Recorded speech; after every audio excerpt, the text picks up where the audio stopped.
Here we are. I'm back again. More insight on the walkthrough. Thank you for joining me. Today, want to discuss water heaters when you do your walkthrough. I've done a discussion on the HVAC and some of the key things that you need to do to find out the age of it, and we need to do the water heater. So when you do your walkthrough, you get an idea of the age of the water heater, and maybe a couple key things to look for to find out, if it's in serviceable condition and can be used once you're doing the renovation, or if you'll need to possibly replace it, uh, and discuss the lifespan of it. How long it should last, and a couple different types, and so some specifics on that. If you saw the HVAC video, um, you'll be somewhat familiar because it's a very similar process in a way, as far as the label issues. As far as here are some water heater labels, uh, as discussed in the HVAC video. Uh, if you look at a label such as this water heater label, it is very clear. Hopefully, you can see that it's very distinct on this particular label, the date of when it was manufactured. That's the ideal scenario. When you see that, you want to be able to just clearly be able to see what it is and then move on. But first, let's discuss the lifespan. Uh, in regards, to water heaters, it's going to depend on what type of water heater it is as well. So that's going to play a factor in the lifespan of it. Now, if it's a tank water heater, which is what most people are familiar with, uh, uh, that will have a shorter lifespan than a tankless.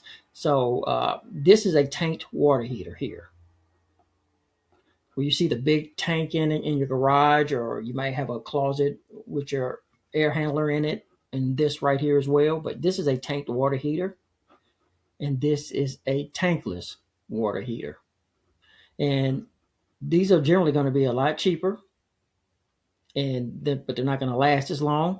So that's going to be one of the differences between the two. But we're not really here to discuss which is better than the other. We just want you to be able to recognize the difference of when you go into a house doing your walkthrough, whether you don't see this, it could be a tankless, and that's what you'll look for. If you don't see a traditional tank water heater, it could be tankless. So look for the smaller unit. And the main difference is this heats on demand. As you need water, then this heats it up. This stores water, warm or hot water, on demand. But when it stores water all the time, this store only heats it up when you need it. So it can. That's why it's so small. Less moving parts and stuff is another reason why it lasts longer. Uh, these can last up to 20 years. In some instances, if you keep them clean.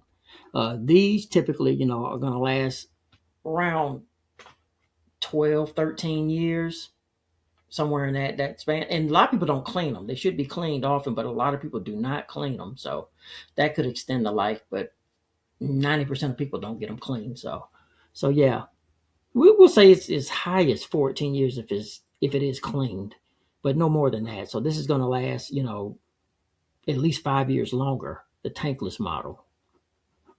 So, but they're becoming more popular, they say, the tankless.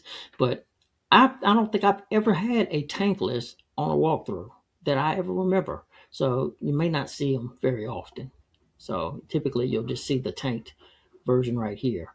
And another thing I want to point out, well, let's finish this point first about the date. So yeah, if the date's on here, the manufacturer date, that makes it easy. This was manufactured in 2020, so that makes it really easy. But like the HVAC, they have labels that don't always give you the date like that. Sometimes you have to decipher the date, such as this example here. It doesn't give you a clear manufacture date. So I provided you with the water heater site where you can go on there and enter your serial number, and it will provide you this information here to give you a manufactured date. So, for example, this is this Bradford white water heater. This is the serial number for it. I entered that into the water heater age system, and it provided me the exact date that it was manufactured and told me how old it was, 18 years and 8 months. So that would be a really old tanked water heater. So you definitely want to look at the condition of it, see if there's any rust on it or anything. Uh, of course, there's going to be some anomalies, and some things are going to last longer than the standard, because maybe they took care of it, maybe they got it cleaned, and it's lasting longer than the standard. But that's what you're going to do when you have this situation where you don't have a manufactured date listed. You're going to take the serial number and you're going to go to the tank water site. And let's go there. Okay.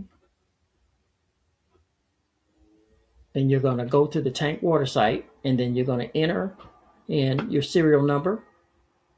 And then once you go there and enter your serial number, it will provide you the information that I've explained here. It'll give you the date that it was manufactured and tell you the age of it. And it's as simple as that. You can even scan the label and it'll enter it that way. Scan and upload it. Pull up the app on your phone, scan it, upload it, and then it'll provide this information as well that way.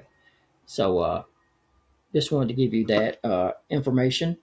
And one other thing that I wanted to discuss was you're going to see a couple of different types of water heaters. And this right here is a gas water heater. You're going to have gas, electric, and there's a few other kinds. But typically it'll be gas or electric. And the key indicator that this is gas is that it has this flue right here on top. This center thing in the middle. That's getting rid of the carbon monoxide being the gas unit. It would go into the house and could be a deadly situation if it doesn't have a flue. So yeah, if you see a flue on it, make sure it's in good condition. Always venting upward, since gas rises. Uh, but if you don't see this flue in the center of here, more than likely it's an electric water heater. So just want you to be able to distinguish between the two. Uh, Gas with the flue, FLUE, flue. Without the flue is an electric. It doesn't require a flue because it's not dispensing that carbon monoxide. Because this is venting to the outside. Venting meaning going outside through this pipe to the outside, because you don't want, of course, carbon monoxide inside the house. Uh, so yeah, if you go to the classroom in school, and you go to the let's see here, you go to the high level overview to your ideal property. You go to that tab in the classroom under the high level overview. You'll get a link to the water heater age site in there. So yeah, you'll be able to go there, pull up that site, and just load it to your phone or pull it up as you need it. Scan the label if you want, or you can manually enter it in the serial number to get that age. A lot of times I'll just take a picture of the label and just do it later when I get back to wherever I'm going after I've done the walkthrough. I don't need to know it that second. And same thing for the HVAC label. I just take a picture of the label and look at it later uh, if it needs to be looked up. But that's up to you completely. But just want to give you this information so when you're doing your walkthrough, you'll be able to determine how old your water heater is, because it may be an item you need to put in your budget. So just want you to be able to determine that, and your HVAC age to determine that as well. And a lot of times when you do these walkthroughs, you're going to be buying properties where you're not going to be asking for a contingency or something off because something's wrong. You're typically buying flip houses, so you're going to be buying them as is. So this is more so for your insight to help you prepare a budget than trying to get a contingency and a reduction in price, because that's typically not going to happen if you're buying a house that's not market ready, meaning that it's not ready to sell today. So hopefully all this information has helped when you go into a house and you have to check your water heater. You're going to be able to tell if it's gas or electric, if it has this flue or not. You're gonna be able to check it for to see if it has any issues with rust. Any components, if the flue is on there in good condition, if it's gas, and then you're just gonna basically check your label to check the age, and hopefully that'll assist you in making your determination if a water heater may be needed or not. So hopefully this information has been insightful. Hopefully I'm adding value to you, and I appreciate you watching. Until next time, take care.